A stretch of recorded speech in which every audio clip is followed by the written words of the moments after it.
وبارك على نبينا وحبيبنا محمد وعلى آله وصحبه أجمعين. وبعد، يروي الإمام أحمد في مسنده بسند صحيح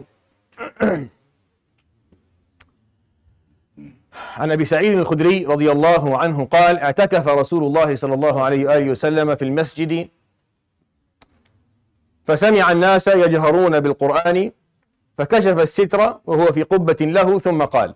So the hadith tonight in the collection of Imam Ahmad with an authentic chain of narration narrated to us by Abu Sa'id al-Khudri. And he tells us about, this is of course the theme is still the etiquettes of Salah and the different types of etiquettes, and I'm just going to be talking about different types that are not in a specific sequence, just to keep on, inshallah, educating ourselves on the importance of having these etiquettes regarding Salah. And this example here, Abu Sa'id tells us that the Prophet sallallahu alaihi wasallam اعتكف في المسجد. So this is maybe during Ramadan or a time where اعتكاف was common. And he was staying in the masjid, and he was in a qubba. Qubba just means he had put himself in an area where he was not always visible, meaning behind a curtain of some sort. And people were in the masjid praying different types of qiyam al-layl, and they were reading their بالقيام تبعهم, within their qiyam, they were reading out loud. And they were reading out loud, and everyone was reading a bit loud, and they were getting loud. You will hear like three people standing praying, and they're just doing qiyam, because it's not like, it wasn't Taraweeh or Ramadan maybe, but it was a time where people were just doing i'tikaf, and the Prophet ﷺ, they were in the masjid, and they're doing their own salah, each individually. So they were making a lot of noise. So the Prophet ﷺ removed the curtain from where he was sitting, and he spoke to them. وقال: ألا إن كلكم مناجي ربه فلا يؤذين بعضكم بعضا ولا يجهرن أحد بالقراءة أو بالصلاة على صاحبه. So he said, عليه الصلاة والسلام, indeed each and every one of you is speaking to their Lord. Al-munajah is when you speak to someone and you don't have to yell. Munajah is when you have to call, like with the dal, munada, and you have to call upon someone, you have to raise your voice so they can hear you.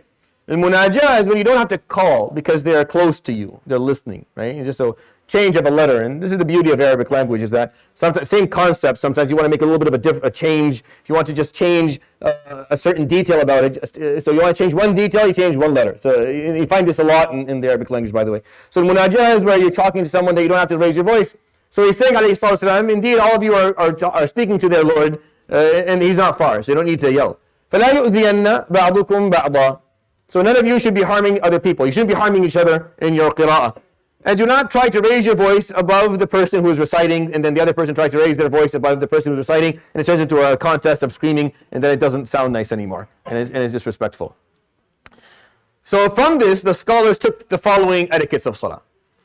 That when people are praying, that you give them room to pray, and you don't bother them with whatever else you're doing.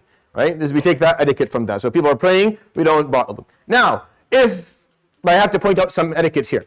If we pray Jama'ah, and there's a dars, for example, I'm giving this dars now, and someone walks in, stands over there, and Allahu Akbar, Bismillahir Rahmanir Rahim. So now, should I be quiet and allow them and not bother them? Or should he have not done that to begin with?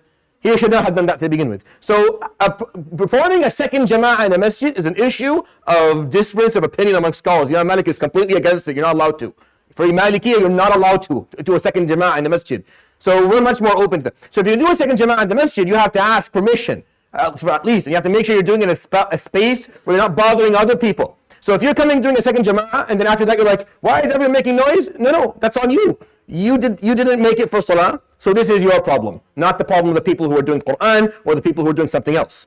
Just so that's clear. Because a lot of people say, well, I was reciting and they were reading, they should listen. No. This is if we're praying Jama'ah. If we did Isha and someone decided to come into the masjid and sit over there and said, you know what, I prayed Isha at LMM at 6:30 and I want to read Quran, so they sit and they read Quran in a loud voice. In that case, they're at fault because there's a Jama'ah happening. But for second and third and fourth Jama'ats, no, that's not always the case. For Sunnah, for example, also not the case.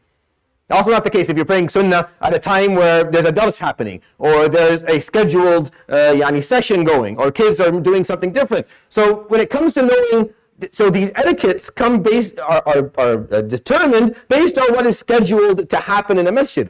So we can't just take the rule that suits us and run with it and then ask, demand that people follow what it is that we're doing. We have to understand how it actually works. So when it comes to coming to a masjid, yes, we shouldn't be harming each other when it comes to people trying to pray, people trying to read, people trying to do different things. But there's also scheduled sessions that are occurring, durus, salawat. You have to respect what's actually happening and make sure that you attend things at the right time. And if you're going to go beyond or outside of what was scheduled, then you should find a space that is different and ask for permission to actually do that. And that's the etiquette of Salah and the etiquette of respecting how the masjid works. And I'm saying this because I've watched these little spouts come up here and there, and they're all at fault. That's not how this is supposed to actually happen. The rule is a little bit different. So someone comes to the masjid, like, if I'm giving a dars, for example, after Maghrib, and someone's like, I'm reading Quran, I want to read Quran. So what do I do? Do I, so forgive me, and I sit, no, the schedule is the dars. If you want to read Quran, go do it somewhere else, or do it at home. You can't come in, the masjid is not going to run the way you want. This is not the etiquette. Again, it's about etiquette, about adab. And adab means that you are sensitive of what's happening around you. And that sensitivity has to go beyond just understanding a ruling in a very, very dry and incorrect manner and then expecting everyone to follow that ruling. So no, that's not how that works. If we, for example, have a scheduled Surah Al-Kahf to be recited at a certain time, someone can't say, well, I want to pray, I want to listen. No, this is the time for it. We've scheduled the time for this surah to be read. Listen. You don't want to listen, come a bit later, and then you don't have to be bothered by this. But don't come and try to force people to do things the way you want them to be done. Rather, follow along with the schedule. And I'm just saying that because I've seen it happen too many times. On the other side, if you are witnessing someone praying or witnessing someone reading Quran, try your best not to bother them with your socialization and noise and making talking. I am a fan of the masjid being a space for people to socialize and enjoy each other's company. I'm a fan of that, and actually I like that, and I think I encourage it. But we try to be as again, etiquette is about just trying to be as considerate of the other person as humanly possible. So just like as far as I'm concerned, when you pray your Isha, then your sunnah can happen somewhere else if it's noisy and if something else is happening. You don't get to say, I want to pray sunnah here. No, sunnah is in the house, as I will explain in another etiquette hadith.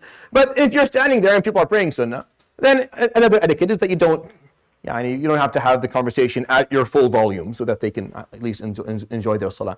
And subhanAllah, etiquette, the adab, is something the Prophet ﷺ was, he walked around and he served it to people as entrees. He dished out adab all his life, ﷺ, trying to get people to have some etiquette. So we have to have a little bit of etiquette amongst each other. And everyone does something. When it comes, for example, to children, the etiquette is that if a child makes noise, we don't get upset. The etiquette of the parents is that your child does not sit down quietly and can't be controlled. Maybe don't bring them for a loud dars. So the etiquette is kind of both ways. We kind of think about things in appropriate manners. So we shouldn't be yelling at people and their children, and the parents should just, if this is not a good time for them, put them in a place where they're not causing too much of trouble. And this just comes from a basic understanding of the adab. So I wanted to share that with you because I think it's the Prophet ﷺ was not tolerant of this stuff. They're all reading in loud voice. They're praying. It's Qiyam al-Layl. He put his head out. No. Bring it down. You don't need to do this. Why are you doing this? There's no need for this. There's lack of etiquette. So the Sahaba, they brought their voices down and people prayed appropriately. Instead of turning it into I came first. I was praying first. You should have standed behind me. You should have done your own thing. So I'll raise my voice and he'll raise his voice. No. That's not how. There's no adab in that. يروي أحمد في مسنده بسند صحيح عن أبي سعيد الخدري رضي الله عنه قال اعتكف رسول الله صلى الله عليه وآله وسلم في المسجد فسمع الناس يجهرون بالقراءة فكشف الستر وهو في قبة له فقال ألا إن كلكم مناج ربه فلا يؤذين بعضكم بعضا ولا يجهرن أحدكم على أخيه بالصلاة أو بالقراءة. صدق رسول الله صلى الله عليه وآله وسلم. سبحانك وبحمدك أشهد أن لا إله